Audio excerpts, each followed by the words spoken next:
Okie dokie, let's make a start. We are moving off of the tangible subjects, bouncing balls, rockets, and macroscopic objects we interact with, and we are moving on to waves, which are perhaps a little more exotic.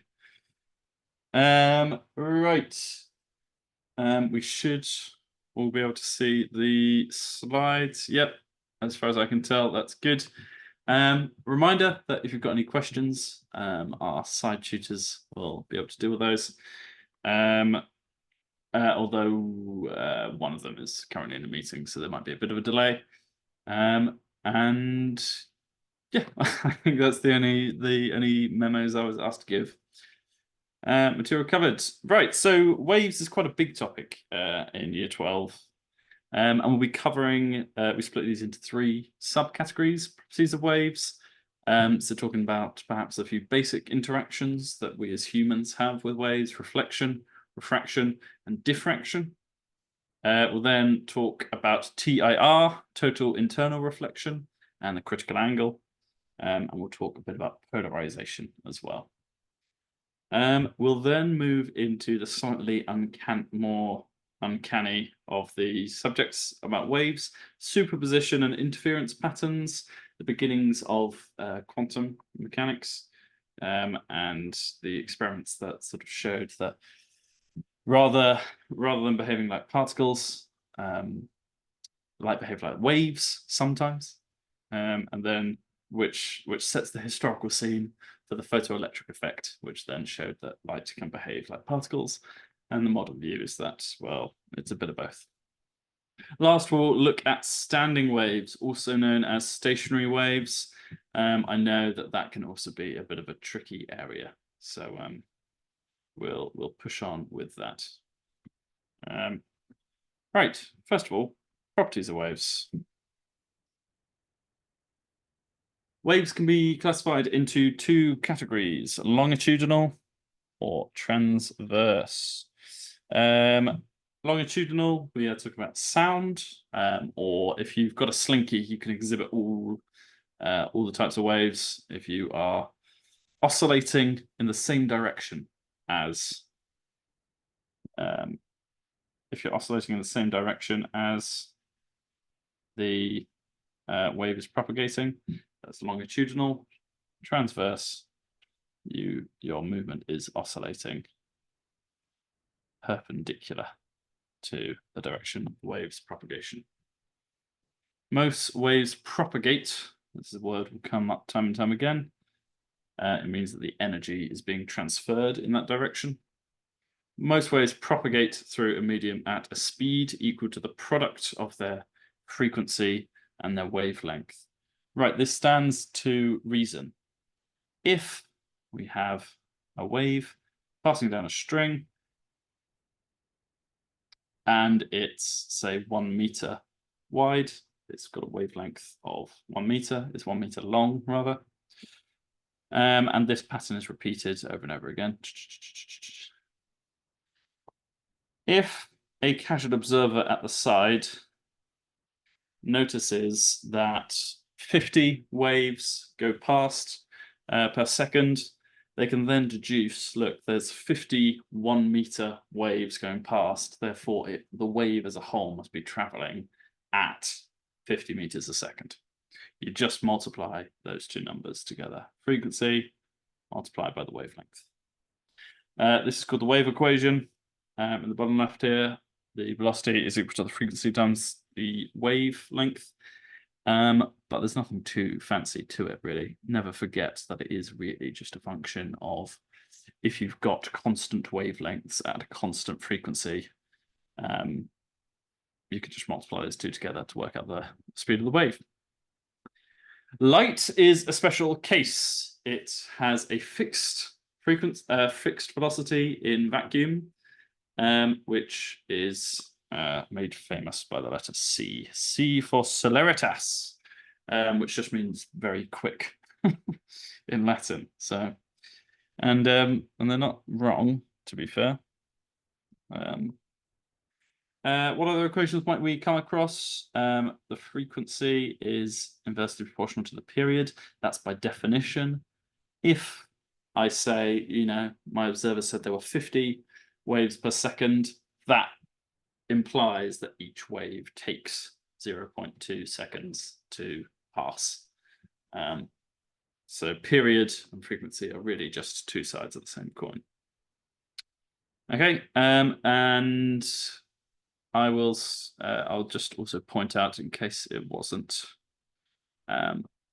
obvious, the velocity and therefore the frequency of the waves is dictated in part by the medium in which the wave propagates. So light in air has a certain velocity, but if you put it in glass, it'll go slower. How much slower? Well, that's what the refractive index measures. The higher the refractive index, the slower light will travel through that medium. But more on that later. Very quickly, reflection, refraction, and diffraction, all behaviors we should have encountered earlier on in our school adventures. Refraction is the change in direction of a wave as it enters a new medium.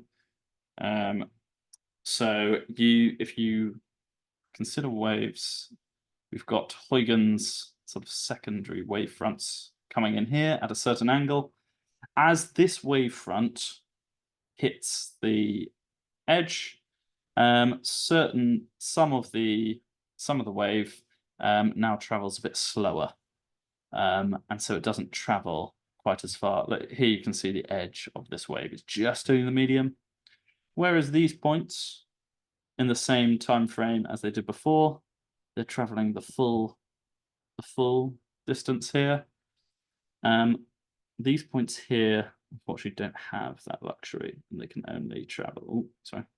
They can only travel a smaller distance to form a sort of bent wavefront there, and so on and so forth. They progress at a slower rate, and as more and more of the wave here hits the surface, more and more of it gets slows down, and the net result is that these wavefronts get closer together. And you can see that their angle also changes.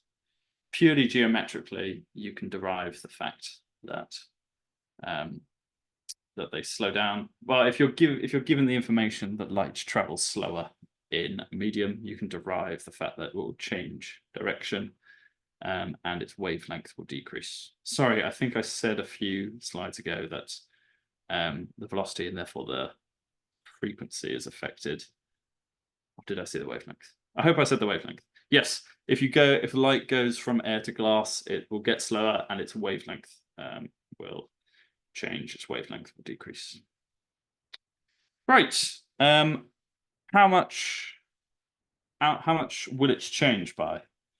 Okay, so if light is incident on a surface at an angle I, what angle will it refract at? Angle R.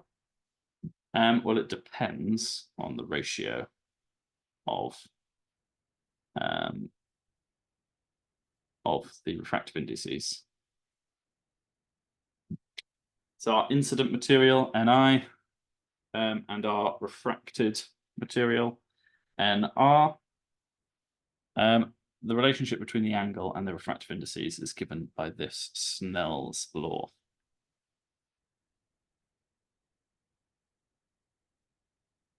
You may also see it, and I actually personally think this is a slightly more helpful way to write it. You may also see it in its expanded version, where you sort of ignore the velocities, although that is also an important statement.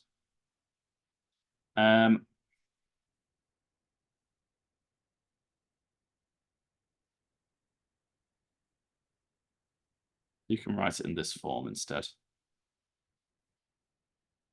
And that's nice because all of the indices for the first medium are on the left-hand side, all the indices for the second medium are on the right-hand side, and it's nice. nice and clean. Whereas this form, you need to be careful. The ratio of the angles, sine I to sine R, is the opposite, is inverse to the ratio of their refractive indices. I is on the top here, but I is on the bottom here. Now, having said that, I is back on top when you talk about the velocities, but that's another point entirely. Whereas if you write it in this format, I think it's just a lot nicer. Diffraction. So we've talked about refraction. Diffraction is the spreading out of wave as it passes through a sufficiently narrow gap or around an edge. And if the gap is too large, you won't really see any significant diffraction. If it's too small, it just won't make it through. And there won't necessarily be that much diffraction, but there's maximum displacement when the gap L here is of a size roughly compared with the wavelength. Okie dokie. And as for reflection, hopefully we're familiar with reflection. You know, the angle of incidence is equal to the angle of reflection. Okie dokie. Exam question. Light traveling through air is incident on a layer of glass at an angle of 45 degrees. The refractive index of glass is 1.5. Good. Refracted light then enters a layer of perspex with refractive index n equals 2. Oh, how exciting. Calculate the direction the light travels through the perspex as the angle it makes with its normal. You may assume that the perspex and the glass are flat and parallel to each other. Good, I was about to ask. Right, it's 3 marks, so it should be 3 steps. It's a calculation question. And the context is that you'll probably need Snell's law because they're mentioning refractive indices. Okie dokie. We've got this diagram like this. We're going to do this, perhaps, what I might say the thorough way. And then I will show you a little shortcut that also proves why my rewriting of Snell's law is perhaps a little more friendly. Okay, we're told this is incident at 45 degrees. This is air. Air has a refractive index. You can assume it is 1. In reality, it's very, very, very, very, very slightly different from 1, but don't worry about that. It's more or less the same as vacuum. And we are told the refractive indices are 1.5 and 2. Good. That makes sense. My light is coming in at an angle here. The right-hand side of its wavefront is sort of going into the... You can imagine it. In my head, I always imagine it like a truck driving into a puddle or something. It's aquaplaning. The right wheel of my truck is reaching the puddle first, and so the truck pulls to the right. It pulls closer to the normal. And the same thing happens here. You're going into even deeper water. Oh, dear. Okay. Right. Instant angle of 45. We'll then get the first angle here. And then by opposite angles, we'll get R1 is also our second incident angle. And we'll end up with R2 down here. And this is our goal. It asks, calculate the direction the light travels through the perspex. Okay. Right. To calculate R1, write out Snell's law. The ratio between the refractive indices is inverse, is upside down, inverse to the ratio between the sine of their angles. Okie dokie. Plug in the values from the question. So N2 for our first barrier is 1.5 and 1. And the angles are 45 and unknown. Rearrange sine R1 is equal to sine 45 over 1.5, and that gives us an angle of 28.12. Nice. This is 28.12. Okie dokie. Recognize that at the second interface, as we pointed out before, what was the angle of refraction from the first interface, we're going to reuse that angle as the angle of incidence at the second interface and do it again. the ratio of the refractive indices is inversely proportional to the ratio of the sines of the angles. So this time we've got 2 over 1.5 rather than 1.5 over 1. And that's equal to sine 28.12 over this angle, which we want to calculate. Repeat, rinse and repeat. And we get an answer of 20.7. Okay, not too bad. Now, the only thing I want to point out as a slight sneaky shortcut is that if we use Snell's law instead in this cunning guise of n1 sine theta 1 equals n2 sine theta 2, that's complete. That's mathematically sound for the first interface. Hooray. And then for the second interface, I can write n2 sine theta 2. And bear in mind that this angle really is the same as this angle because we reuse that angle, this angle of refraction as our angle of incidence here. And that must be equal to n3 sine theta 3. Well, this is theta 3. If you write those two equations out, both of which are true, you may spot that these are identical. Therefore, we could actually be sneaky and cut out the middleman. Just right. That equation. A little bit sneaky, but it's true and it does work out. Put it into your calculator. It's as if, even if this layer wasn't here, if it had gone straight into the perspex, that zone, that green zone, you'd end up with the same angle, which is kind of neat, I think. Right, anyway, sorry, that was a sort of little cheat code. Let's push on.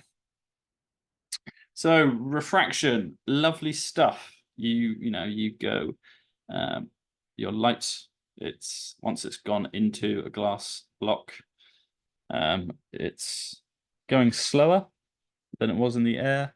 And when it comes out, sorry, I'm actually going to erase my own diagram because I've just realized this one's coming up. When it comes out at certain angles, so if it was a shallower angle, consider my truck analogy. The left-hand side of my truck, the left-hand side of the wavefront is passing out of the air first, so it would bend away. However, as you increase this angle here, and you tilt it closer and closer towards this parallel surface, there comes a point where, tell you what, let's do in a different color, perhaps green. There comes a point where the angle of refraction is perfectly along the surface of my glass. And beyond that angle which we call the critical angle, normally given theta c, or maybe it's just c, any incident angles bigger than that, you will find that it doesn't refract, instead it reflects exactly, and in fact reflects perfectly, which is lovely.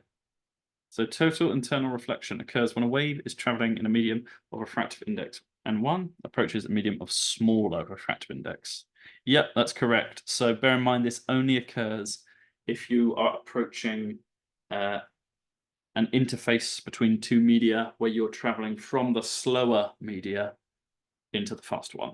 It's not going to work at the surface where you enter glass prism, but it might occur when you're inside the glass prism, hence the internal part of total internal reflection. Okay, and the second condition is that the angle of incidence is bigger than the critical angle and is not transmitted. Okay, so this critical angle, we've got an equation up there which is true and it's derived from Snell's law. So if n1 sine theta 1 is equal to n2 sine theta 2, except if we set the angle of refraction to 90 degrees, because that represents the case in green here, it represents the case where it's refracting entirely along the membrane. Sine 90 is just 1. This we define to be theta c, and we end up with the equation in the red box. Sine of the critical angle is n2 over n1. A very brief derivation for you there. Total internal reflection is used in fiber optic cables and endoscopes to transfer information using light. Why? Well, it's actually very efficient. Mirrors, although when you look in a mirror, you don't see beyond it, per se, you do end up losing quite a lot of the light that enters the mirror. Whereas you have fewer losses if you use total internal reflection, which is one of the neat facts about it. And over long distances, if you used a sort of mirrored wire, you'd end up with a far weaker signal at the far end than using fiber optic cables. So this is what I was banging on about on the previous slide. At the critical angle, the wave travels along the interface. If we're at an angle less than the critical angle, we're used to the fact that the light escapes, it refracts at an angle less than 90 degrees, and so on and so forth. Just a small note, there is still some internal reflection, partial internal reflection. So when you look out a window, you will see your garden or your neighborhood or whatever it is, but you will also faintly see your own reflection, and that's partial internal reflection in action.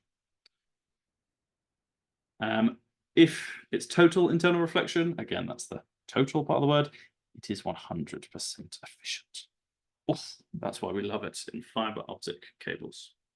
But yeah, don't forget about partial internal reflection. It's rare to be asked a question about it, but it's something to not necessarily to ignore. So here's not TIR, but PIR. Here's TIR. And, well, this is the sort of in-between case.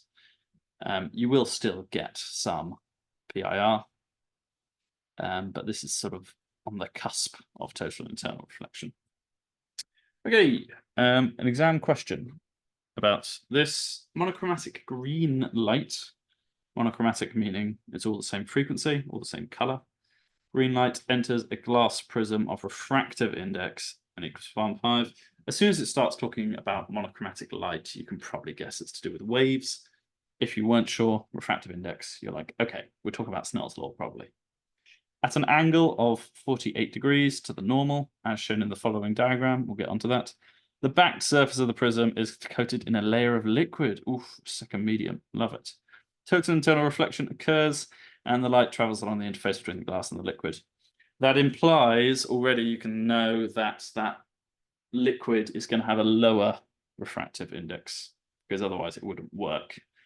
I said for total internal reflection to work, you have to be passing from a slow medium into a faster medium. So whatever this liquid is, it must have a value of n less than 1.5. Determine the refractive index of the liquid. It's a calculation question. It's for 2 marks. It shouldn't take us too long. And we're looking for a refractive index. This is an interesting point down here, by the way. I often say, you know, ooh, beware of units, but that also applies to things that don't have units. Refractive index, refractive index is defined as the velocity of, you get the velocity of light in your medium. That is equal to the speed of light in vacuum divided by your refractive index. That's the definition of refractive index. The higher the refractive index, the slower your light is going. If you're talking about diamonds, where they've got a refractive index of over 2, then light is essentially going at half speed or even slower. Okay, but what that means, flipping this equation round, n is c over v. It's a ratio between two velocities. Meters per second divided by meters per second means that all the units get wiped out. Refractive index is just that. It's an index. It's a number. It doesn't have units.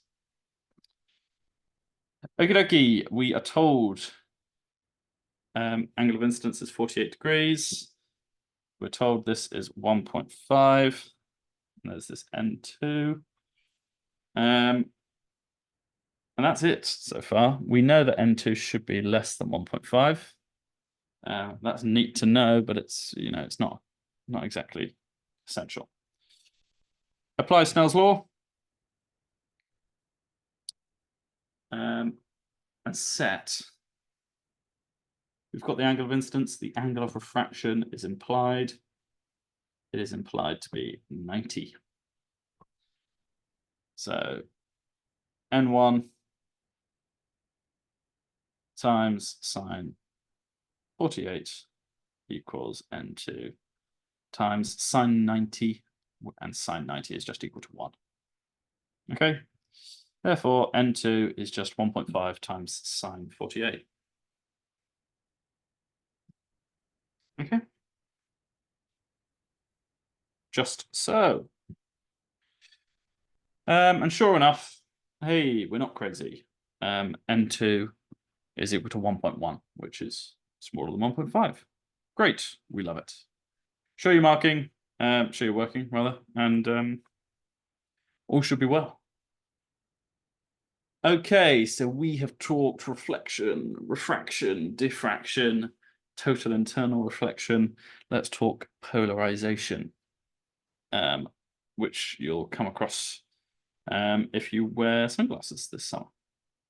Transverse waves. This only really works for transverse waves. Longitudinal waves, they oscillate along the same direction. They propagate, like if you get a slinky and sort of shush it along its length, you'll see contractions or rarefactions. This conversation is longitudinal exclusive. We're not talking about longitudinal waves. It's transverse waves only. Transverse waves, they're defined as propagating, as oscillating in a direction in a plane perpendicular to the direction of propagation. Could be up and down, could be side to side, you name it. A polarized wave is the case where the oscillations are truly in one plane rather than a sort of mixture of lots of different planes. Sorry, I accidentally pressed the eraser function. Rather than a mixture of lots of different planes where you can get a situation where it's all a bit messy and there's up, down, diagonal, side to side, all superimposed on each other. That's an unpolarized wave if you have all that combination. If you have just the one, as here, up and down only, you pass it through an up and down filter, and look, the wave is undiminished. No reduction in intensity. The amplitude's just the same. All's well in the world. Okay, if I slightly use the same filter, so the filter in all three of these pictures is up-down polarized. If I slightly rotate my string, so I'm doing a diagonal here, the intensity will be reduced somewhat. Only the vertical component of my oscillations will make it through. And as for the case where I try to put a horizontal side-to-side transverse wave through a vertical filter, shame on me, because it's entirely blocked. There is no vertical component in the input wave, so nothing makes it through. Right. This is a useful sensation, a phenomenon, because sunlight is unpolarized. Sunlight is as so down here, totally unpolarized. It contains within it transverse waves that are polarized in all sorts of directions, and it's a horrible mix. Just as sunlight is a wide mix of colors, it's also a wide mix of polarizations. So we can, when we wear sunglasses, we don't want to stare at the sun, hurt ourselves, but we do want to still be able to see. We're not gonna, just totally blind ourselves. So as a nice compromise, we're going to wear sunglasses that have a filter in just one direction. That will exclude about half the light. It will reduce and exclude/reduce a bunch of the lights. And what we are left with is light that's polarized. That's not necessarily useful in itself for our eyes, but just the fact that the intensity is reduced a little bit is good. Good for avoiding squinting and so on and so forth. This is a polarizing filter.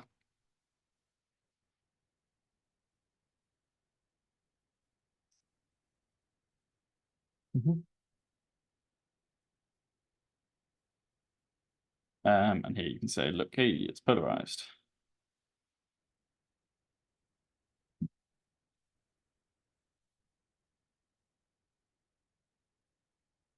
The light waves are polarized in the plane lying parallel to the direction of the polarizing filter.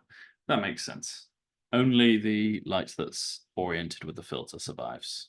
Just as if you have white light and you use a color filter, say green, only the green light's going to make it through. The red light is stopped, blue light stopped. Similar story here. Okie dokie. Polarizing sunglasses. Polarizing sunglasses act as a polarizing filter, blocking all polarizations of light from the sun, except those in a single plane. Consider holding two lenses of these sunglasses up to an unpolarized light source, with one positioned along the line of sight behind the other. Describe with the aid of a diagram what you will see as you rotate one of the lenses. Okay. The 4 marks. It says with the aid of a diagram, but ultimately it's just describing the aid of a diagram. You'll see as you rotate the lenses. What might be our diagram? The context, the polarizing filters with respect to light. The question and our diagram.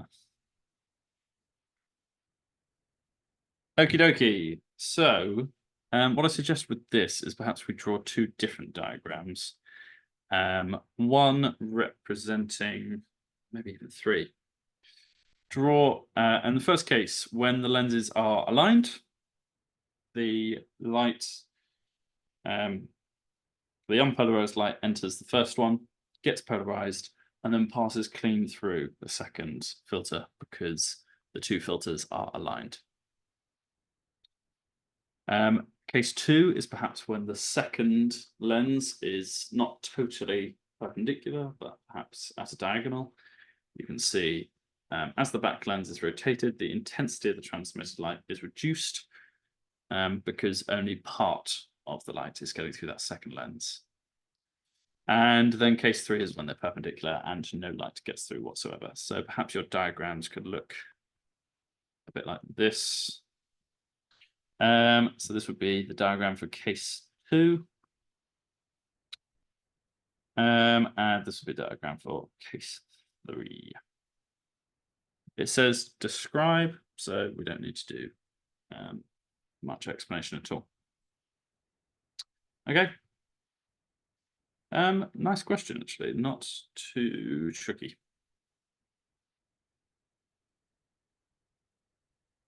Okay, so concludes our sort of quick description of phenomena of light that you might come across in everyday life. What we're going to talk about next is a little bit more specialist. A little bit more physics involved. Sort of theoretical physics involved, a little bit more lab-based. So superposition. If we have two light sources, how do they combine, essentially? The principle of superposition says that when two waves meet, they can either constructively interfere or destructively interfere, and it is the sum of their individual components. So if I pick a point,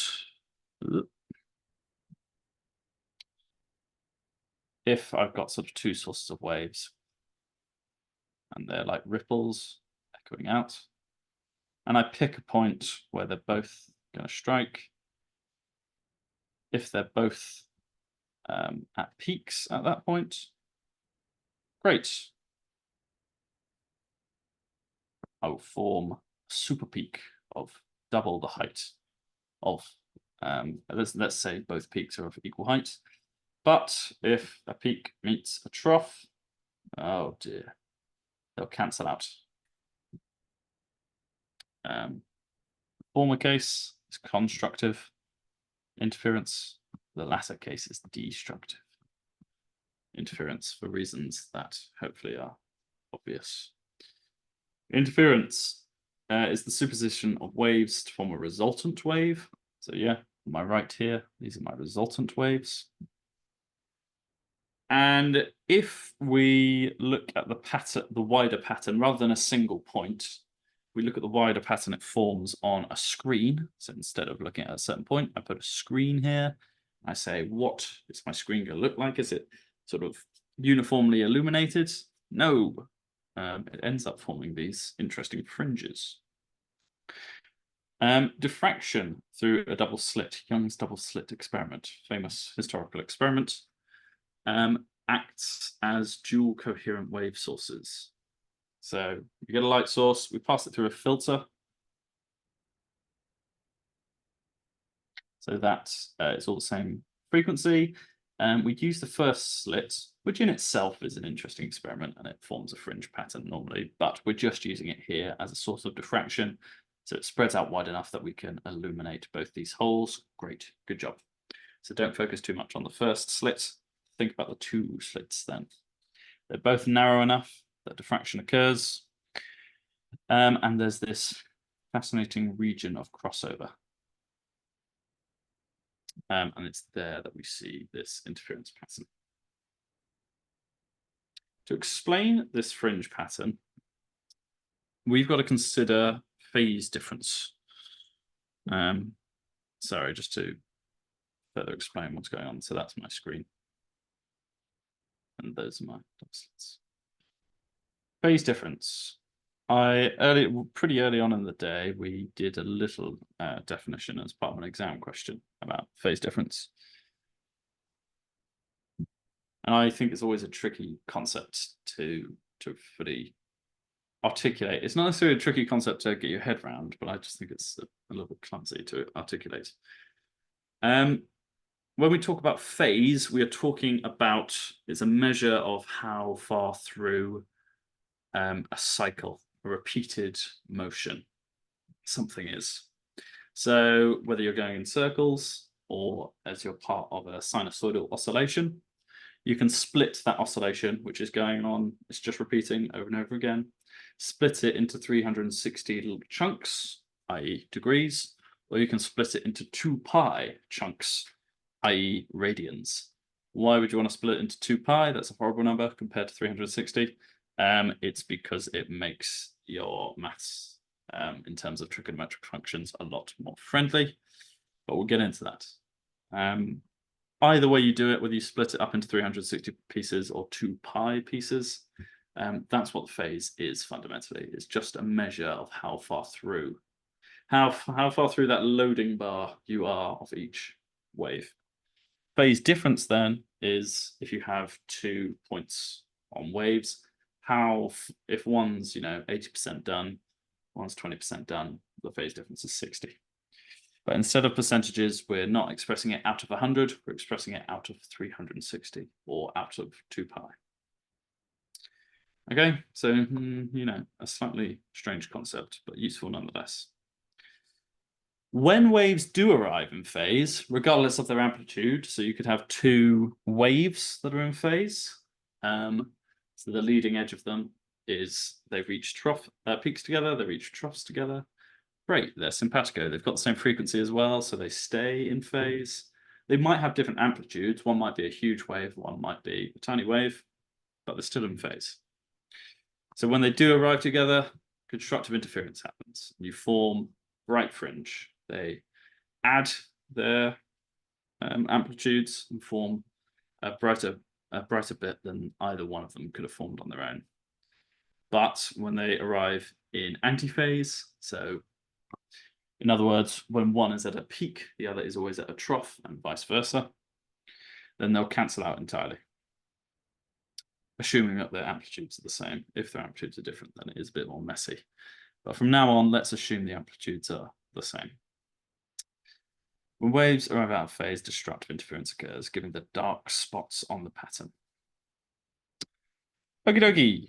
Exam question, statement question. Define the terms coherence and phase in reference to waves. So phase, hopefully we're well equipped to talk about.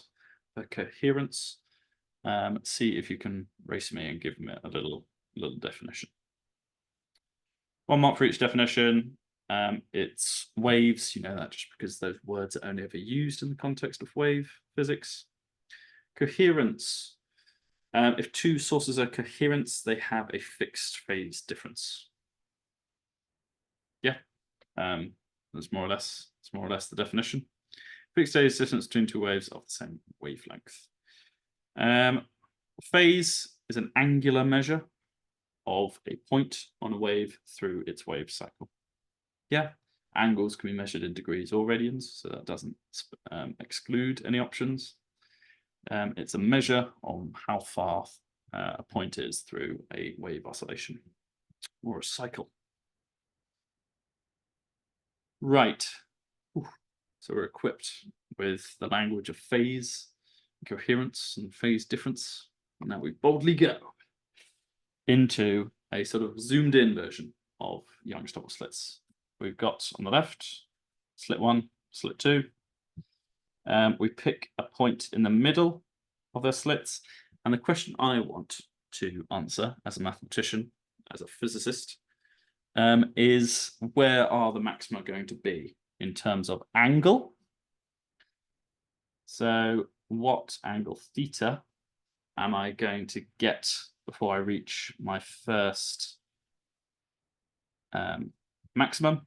There will be a maximum in the middle because these two light sources, they are coherent because they're sourced from the same ultimate light source. So they've got the same wavelengths, they don't have any phase difference.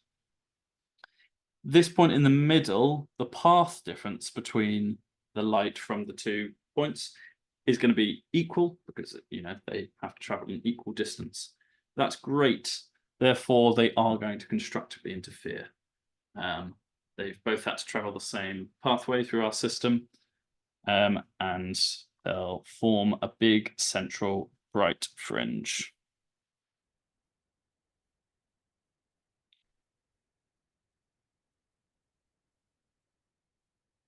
But as we saw on the previous slides, you get multiple fringes as well. So I want to know what angle is it where I'm going to get my next fringe. And we're considering down here, but there'll obviously be one up here as well. Okie dokie. Using a bit of algebra, we're going to say the distance between the slits and the screen is usually quite large, you know, a matter of meters rather than micrometers or whatever. That's little d. The displacement vertically from the center of my screen is w, because it will be nice to know physically on my screen how far, you know, are my fringes 30 centimeters apart? Are they 1 millimeter apart? Who knows? That would also be nice to discover. S is the separation of the slits, and X is a mathematically defined is defined as the edge of this triangle. If I draw at right angles, this is not necessarily my finest drawing.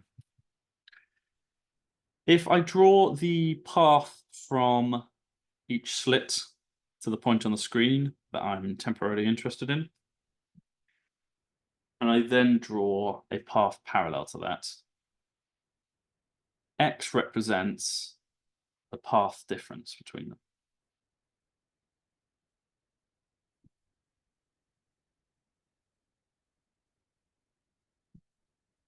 Or rather, I'm going to draw this orange line, and X I'm going to define as the path difference. I'm then going to assert that more or less this is a right angle. The more astute among you might quibble that, but given how small this angle will end up being, the small angle approximation will sort out any pedantic quibbles we might otherwise have. I know that's a very physicist way of talking, but hey, we're doing physics, not maths. Not, well, not pure maths. Lovely. Right, with that all in hand, then, we've got our 4 defined lengths. We can say, look, there's similar triangles at play here, because we've got our angle theta here. If I take, this is a right angle here, so this is 90 minus theta, that's going to be equal to this little, I've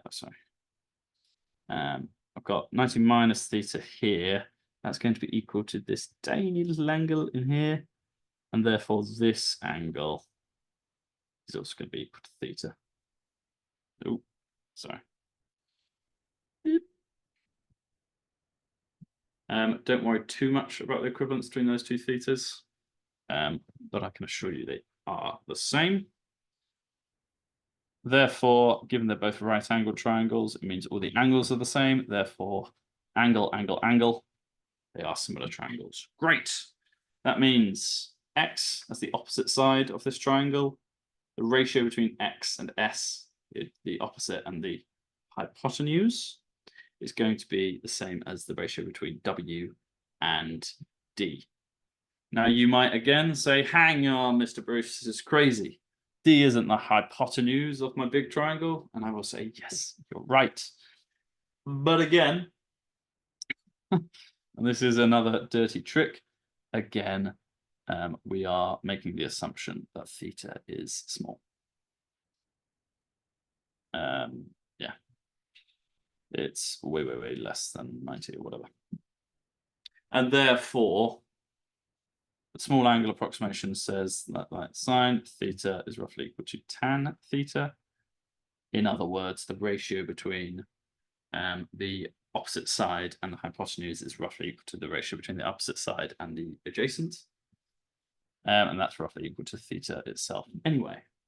Okay, so once again, slightly hand waverly, we're going to say, look, similar triangles, the ratios are pretty much the same.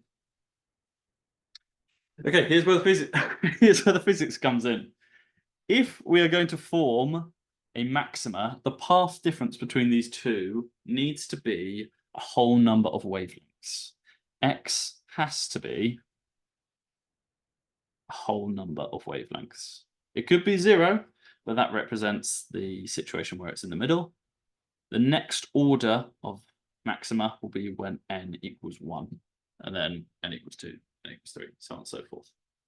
So we're interested in deviations away from the middle where the path difference is a whole wavelength, because then the 2 waves coming from these 2 sources, 2 slits, will be back in phase, which is lovely. Okay, so set X equal to n lambda, and W is going to be a standard spacing between slits, so let's set that equal to n W. At any rate, let's set them both equal to 1 because we're interested in the first order slit. Rearrange and you will find, look, here's an expression for how far apart these maxima are. Great, so that's the spacing of the fringes on my screen. Oh, sorry, that's bit of a lag there. Whew. That's a little bit mathematically intense. I don't think I've ever seen an exam question where you're asked to do that. But I've presented it there for you just so you vaguely know what's going on. You might be asked similar question perhaps with a reference to diffraction gratings, but the maths is more straightforward and there's not so much underhandedness with small angle approximations and such. Okay, interference patterns. Diffraction and interference through a grating formed of many slits. Sorry, I'm just checking the time that we're supposed to finish this. Okay, we've got 25 minutes. We should be fine. If anything, we can actually afford perhaps to slow down a bit. Maybe. Let's see how we go. Diffraction and interference through a grating formed of many slits. A diffraction grating produces a similar diffraction pattern to the double slits. You end up with, you know, this big bright central fringe, and then you've got standard spacing between them,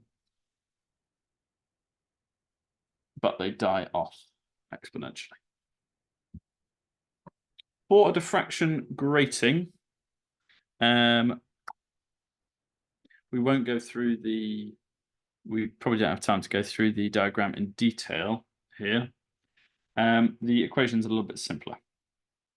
D is the spacing.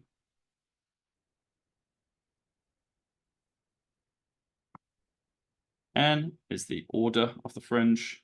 So you can set it equal to 1 and you'll calculate fringe, the first fringe, except the central one. Lambda is wavelength.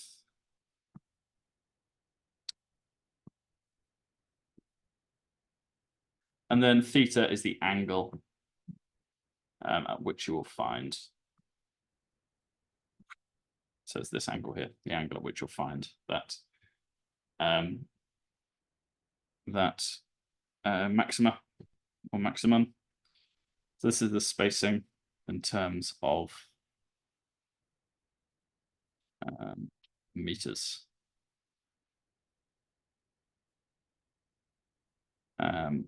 Wavelengths in meters or nanometers, whatever. So that is the space between each of our slits on our grating. Plotting intensity of the waves against angle gives the graph below. Okay, so you still have destructive interference.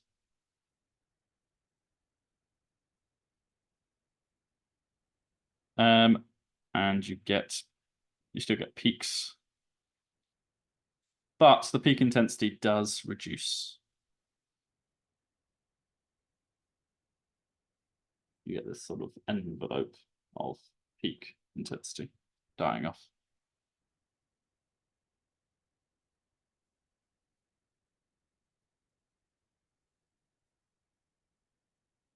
Okay.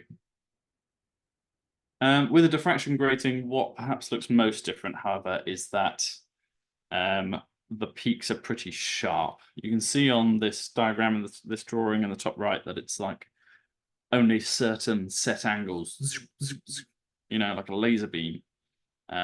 Yeah, that is more indicative of a diffraction grating than the double slit. The double slit is quite gentle, the spacing between the gratings.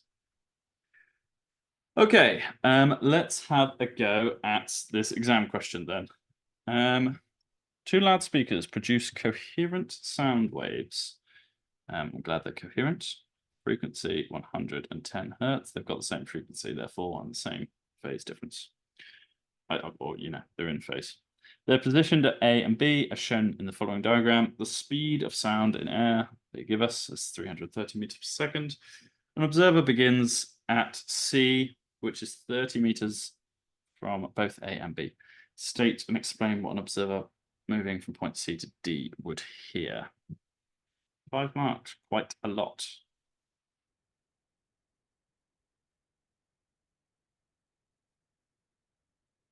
Okie dokie, so we're given this diagram. Not the world's most friendly diagram, it's got to be said. And we want to an observer moving from point C to D would hear. So point C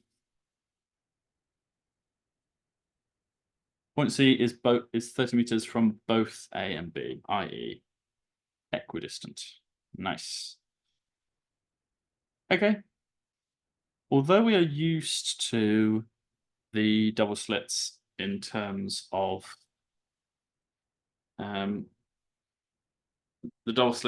light, lasers passing through both perhaps, or even a light bulb. Here we don't have slits, but we do have two sources. It is analogous. We've got waves. There's no reason we can't apply the same maths. Okie dokie. So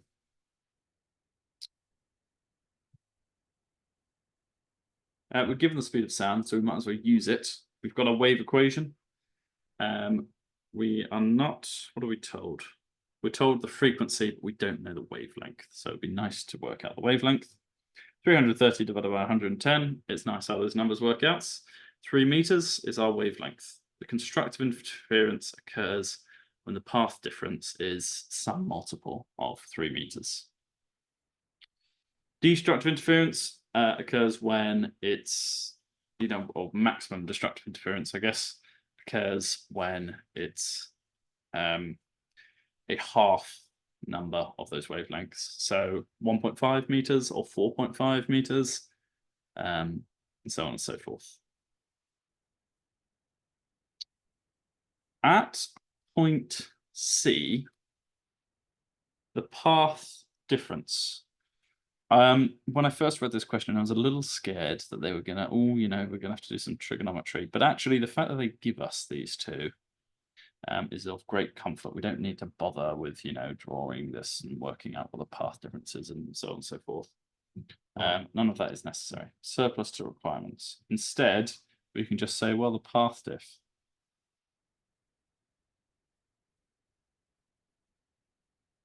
is 32 minus 27.5. So that's 4.5, which is 1.5 times our wavelength. That's no good, or well, it's not no good, but it means when you're at point C, you're at a point where there's destructive interference. Am I getting that way around? No, and when you're at B, you're at a point of destructive interference. C, constructive interference. Great stuff. Okay. The question is to state and explain what an observer would hear. So if you're starting, it says after moving from point C to point D, C, I'm already getting confused again. C, we said, is constructive interference. So you'd hear the music or whatever they're blasting, a podcast, the rest is history or whatever you're into. They're blasting it out of their speakers. You'll hear it perfectly clearly. In fact, you'll hear it louder than you would from either one individually. As you move to D, you suddenly won't hear anything. Or, the world's not necessarily as perfect as our lab set up. The sound is loudest at C and quietest at D. The reason I sort of hedge my bets a little bit is because, it's a sound wave. It's probably bouncing off of things in the locality and bouncing off the floor, etc., which slightly spoils our laboratory assumptions. Between C and D, there's an additional maximum corresponding to a path difference of C. This is a very good point, easy to miss. If we are going from a path difference of 0 to a path difference of 4.5, we would have had to have passed through 1.5, where there's a minimum. We'll also have to pass through 3, where there's a maximum. So I guess what you will hear is it's on, it's at a minimum, it's at a maximum, it's at a minimum. And that's the story so far. Therefore, sound starts loud at C, gets quieter, gets louder again, then gets quiet again. And so ends this mysterious story. Okie dokie. Keeping with the theme of mystery and things that some students find a little tricky, we're going to be talking about standing waves. Which is the last of our major topics with waves. but I know some students find it tricky. We're doing okay for time, so perhaps we'll have a go properly at our exam question.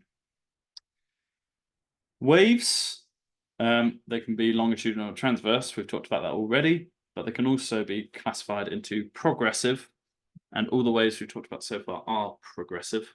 They, the energy that they propagate does actually move somewhere. You know, signalman sends a wave from point A, the energy arrives at point B. Good. Alternatively, they can be stationary or standing waves, which don't propagate energy or information at all, and so are, you know, less useful, practically speaking, but also useful to know in terms of generating music on a string. Progressive waves transfer energy or information in the direction of the wave, so they transfer information along a string.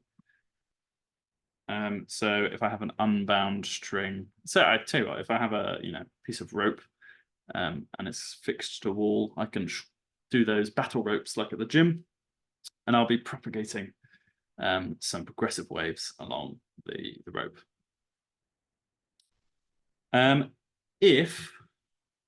If I do it hard enough, I guess, or if I have somebody at the other end also doing the same, our waves will approach each other, and in certain cases they can end up cancelling each other out at certain points, and that's where we can get the stationary wave.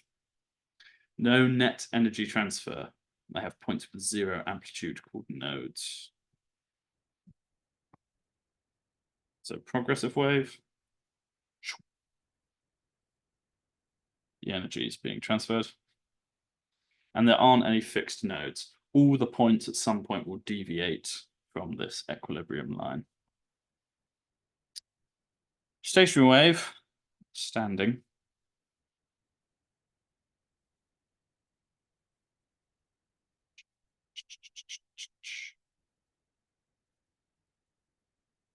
You will get, if the rope that was drawn there at the start is what the rope looks like at one point in time, at the next it will follow my red line, but you will have these nodes where the rope just never moves. It's fixed as if somebody is holding it there. You also have these points where they are moving maximally, where they're going from extreme maximum to extreme minimum and back again. Those are antinodes. Fab. So standing waves, they are formed once again by interference, our old friend, and it's the superposition of two waves that are coherent. So in my previous example, I had two people generating them.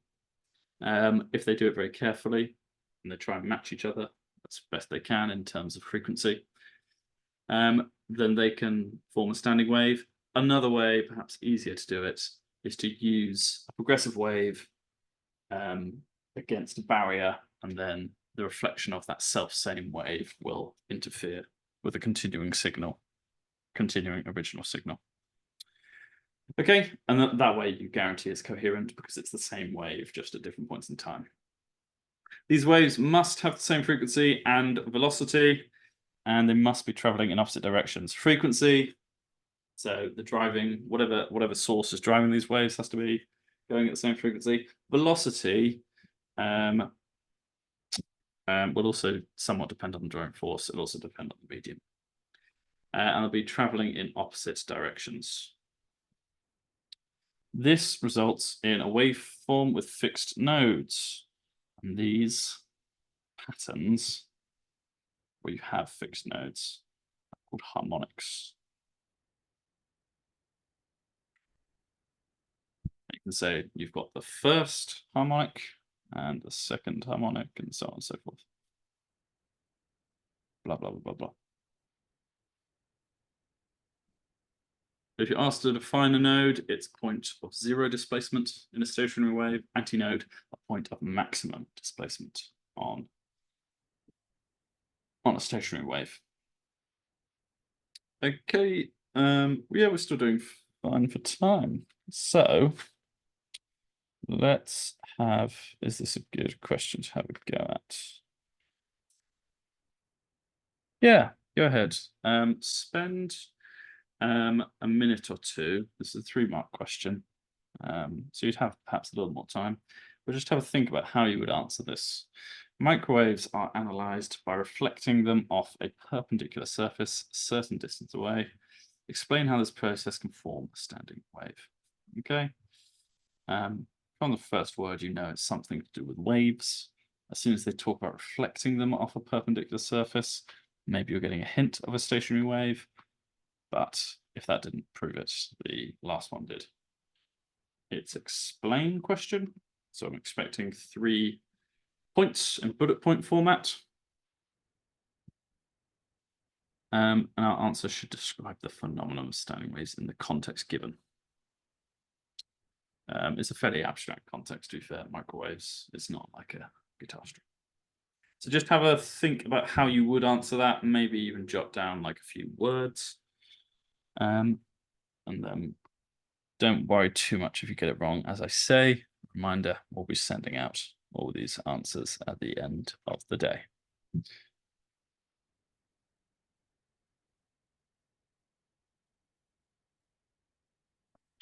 Grab a drink of water.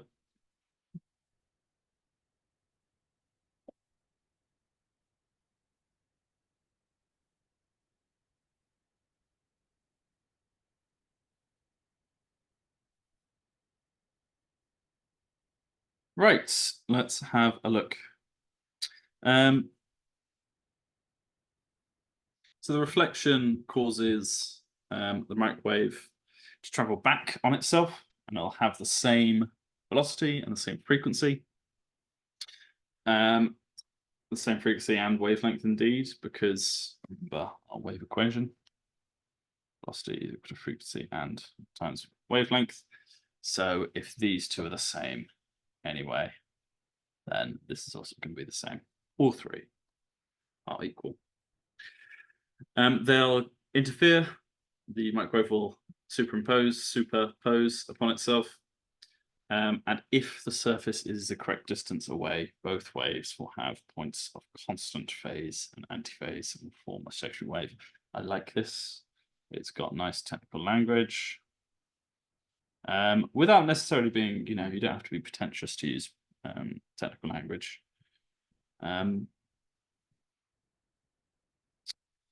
It's not too complicated as an answer. I like how straightforward it is. Hopefully, a few of those points you got yourself. You may even have mentioned others to do with stationary waves.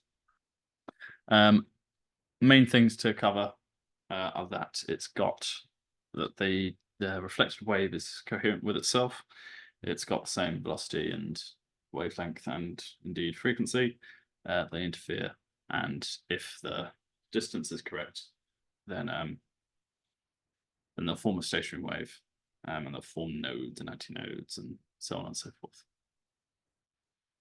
Okay, our final topic before we go for another break is harmonics. We mentioned them briefly. So only frequencies of harmonics are allowed for standing waves. These are known as the different modes of vibration. Okay, so the frequencies allowed are an integer number, so that's just any old integer, multiple of the fundamental frequency of a given string. So this number F0 is characteristic of a certain string.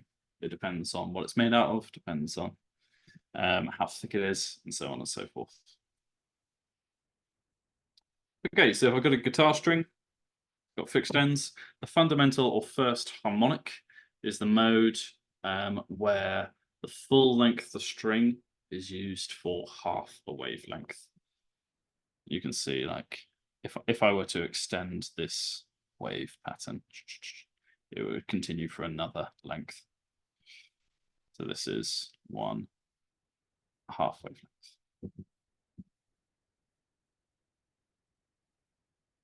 So in other words, the wavelength here is 2L. Okay, moving up to our, and we sort of define the frequency of this mode as F0. Moving on to our next harmonic, we've got a full wavelength here equal to L. So λ1 is equal to L. The velocity of all these waves traveling on the string is the same string, same medium, so the velocity you would expect to be the same. So if the velocity is fixed, then F is just inversely proportional to the wavelength. So the wavelength is halving, therefore the frequency is doubling. Okay, let's go one further. We now have 3 halves of wavelength, which means that this wavelength is 2/3 of the length of the string. If compared to our fundamental harmonic, well, instead of halving, what have we done? We've thirded it, essentially. We've divided by 3. So if we've divided the wavelength by 3, we have multiplied the frequency by 3. Pretty neat. The frequencies just goes 1, 2 times, 3 times, 4 times, so on and so forth. Which is pretty nice. It's nicer to think about the frequencies than it is to think about the wavelengths. I humbly submit. And just to be clear, you've got antinodes there. And the most obvious nodes are always going to be the ends because they are literally physically fixed on a guitar. One end fixed to the frame of the guitar itself, the other end will be fixed to the other end of the guitar, but you can interfere with it by, fixing it with your finger. And that's how you can play with which you can alter the effective length of the string. Sweet. How much time we got? Not too much time, so I will just go through this question. The diagram below shows a taut guitar string fixed at either end. Plucking the string can form standing waves on the wire. Sketch. Is that command word? The 4th harmonic or a standing wave on the diagram and label the position of the nodes. Right. So if the 4th harmonic, it's the next diagram on from these 3. So I'm expecting to have 4 half wavelengths on there, or 2 whole wavelengths. The easiest parts to start with, though, are there's definitely going to be nodes at these ends because they're literally fixed. 2 whole wavelengths need to fit on here. So in the middle, there'll be a node. And there'll also be nodes at the quarters. All that remains then is to sort of do my best to draw. Do my best. The amplitude is a bit screwy, but oh well. I'm sure you can do better on actual paper. It's not so easy on a graphics tablet. Yep. Does my question says label the positions of the nodes. Okay, that's fine. Node, node, node, node, node. You can write node 5 times, or you can probably, save yourself a little bit of time. Okie dokie. That concludes our session on waves.